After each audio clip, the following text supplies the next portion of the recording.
Assalamualaikum warahmatullahi wabarakatuh. Selamat siang Pak Tutor, Bu KM, dan rekan-rekan semuanya. Saya Lili Arfiani dengan NIM 857065987 dari kelompok 3. Presentasi yang akan saya sampaikan adalah mengenai modul 3 KB1 yang berjudul Ruang Lingkup dan Cakupan Konsep Dasar IPS. Dan nama rekan saya Ibu Margi dan Ibu Linda yang akan presentasi modul 3 kegiatan belajar 2. Tujuan saya presentasi adalah agar ilmu yang saya dapatkan pada pertemuan hari ini bermanfaat. Amin, Allahumma amin. Baik.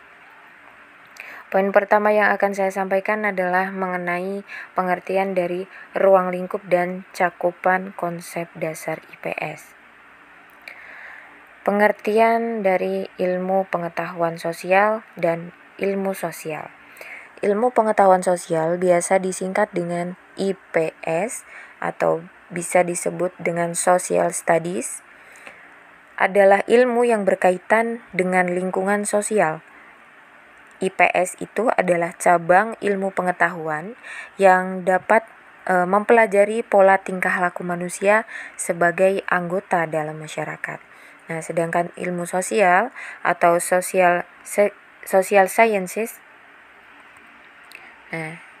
ini adalah ilmu yang mempelajari semua aspek di dalam kehidupan, mulai dari interaksi antar individu, sifat individu, hubungan antar individu dan kelompok, dan juga interaksi antara kelompok dan kelompok. Nah, antara ilmu pengetahuan sosial atau social study dengan ilmu-ilmu sosial atau social sciences mempunyai hubungan yang sangat erat karena keduanya sama-sama mempelajari dan mengkaji hubungan timbal balik antar manusia atau biasa kita sebut dengan human relationship. Nah, IPS itu juga merupakan pengetahuan terapan yang dilaksanakan dalam kegiatan instruksional di sekolah-sekolah untuk mencapai tujuan pendidikan dan pengajaran tertentu.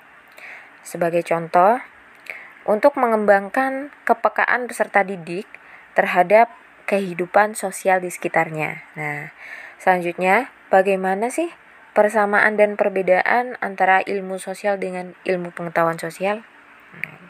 Kita simak bersama-sama.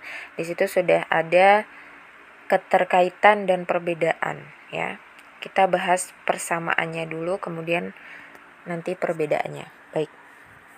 Persamaannya, poin pertama adalah ilmu sosial dan IPS itu sama-sama sebagai bahan studi untuk kepentingan suatu program pendidikan atau pengajaran.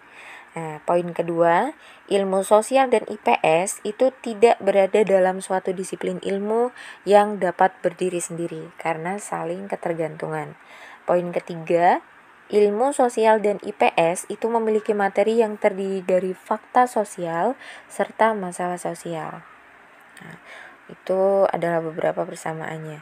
Dan sekarang kita akan membahas mengenai perbedaannya. Yang pertama, dari tingkatannya.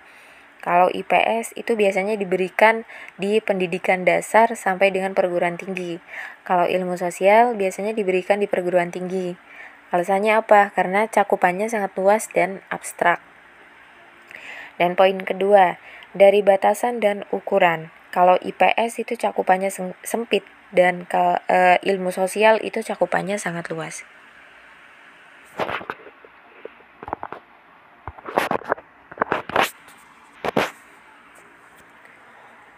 Poin selanjutnya mengenai tingkat kesulitannya. IPS itu menyelidiki mengenai generalisasi dan konsep-konsep yang sulit, sedangkan diperlukannya penyederhanaan generalisasi dan konsep supaya lebih mudah dipahami oleh siswa. Nah, selanjutnya ilmu sosial. Nah, tingkat kesulitannya itu adalah menyelidiki aneka ragam mengenai hubungan timbal balik antar manusia yang serba kompleks, yang berkaitan dengan adat dan segala sesuatu yang abstrak. Dilihat dari tujuannya, perbedaannya, kalau IPS itu mengarah pada pengembangan behavior, attitude, skill, maupun knowledge atau pengetahuan ya. Sedangkan ilmu sosial itu fokus tujuannya ditetapkan dengan kebenaran ilmiah. Poin kelima, dari pendekatannya. Kalau IPS itu bersifat interdisipliner, kalau ilmu sosial itu bersifat disipliner ya. Selanjutnya mengenai cakupan dan ruang lingkup konsep materi pembelajaran IPS. Bisa disimak di situ ada gambaran, ada 2 gambar mengenai IPS dan juga social sciences. Nah, kalau ruang lingkup IPS itu meliputi manusia, tempat dan lingkungan, waktu, keberlanjutan dan perubahan, sistem sosial dan budaya, dan perilaku ekonomi serta kesejahteraan. Nah, kalau ilmu sosial itu tidak hanya mempelajari tentang interaksi timbal balik antar manusia saja, tapi melainkan selain itu ilmu sosial itu mempelajari cara memecahkan permasalahan yang terjadi antar individu bahkan antar kelompok. Sebab dalam kehidupan itu mungkin saja kita akan mendapatkan suatu masalah dan ilmu sosial akan berperan penting dalam pemecahan masalah karena mengacu pada aspek-aspek seperti moral, politik, dan aspek-aspek lainnya. Next, pendekatan yang dikembangkan dalam pengembangan materi pembelajaran IPS. IPS atau Social Study adalah salah satu mata ajar di persekolahan. Itu sebabnya di sini ada gambar yang menunjukkan tingkat persekolahan gitu ya. Nah, IPS itu punya tugas mulia dan jadi fondasi penting bagi pengembangan intelektual, emosional, kultural, dan sosial peserta didik. Nah, maksudnya apa? Iya, karena mampu menumbuh kembangkan cara berpikir, cara bersikap, dan berperilaku yang bertanggung jawab selaku individual, warga masyarakat, warga negara, dan warga dunia. Selain itu, IPS juga bertugas mengembangkan potensi peserta didik agar peka terhadap masalah sosial yang terjadi di masyarakat. Memiliki sikap mental positif untuk perbaikan segala ketumpangan dan keterampilan mengatasi setiap masalah yang terjadi sehari-hari, baik yang menimpa dirinya sendiri maupun di masyarakat. Tujuan tersebut dapat dicapai apabila program-program pelajaran IPS di sekolah diorganisasi secara baik. Apa saja programnya? Ya harus sesuai konsep. Konsep itu apa? Ada pada modul halaman 3.7 atau bisa dilihat di makalah yang saya share kemarin. Maaf, yang Bu KM share kemarin ya. Saya share ke Bu KM, kemudian Bu KM share ke chat group. Oke, selanjutnya mengenai proses IPS di tingkat persekolahan itu berbeda. Ada SD, SMP, SMA, SMK. Di sini gambarnya ya.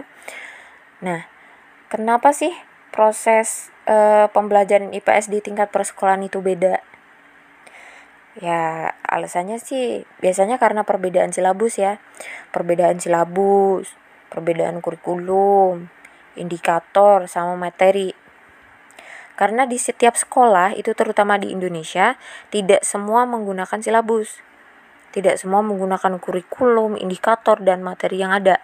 Ada juga yang sudah menggunakan kurikulum 2013, ada yang masih KTSP gitu teman-teman.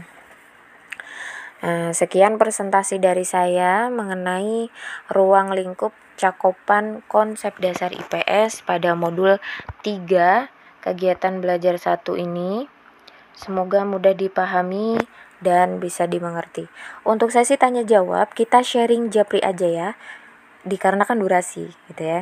Dan materi selanjutnya akan dipresentasikan oleh rekan-rekan kelompok saya mengenai modul 3 kegiatan belajar 2. Terima kasih atas perhatiannya. Wassalamualaikum warahmatullahi wabarakatuh.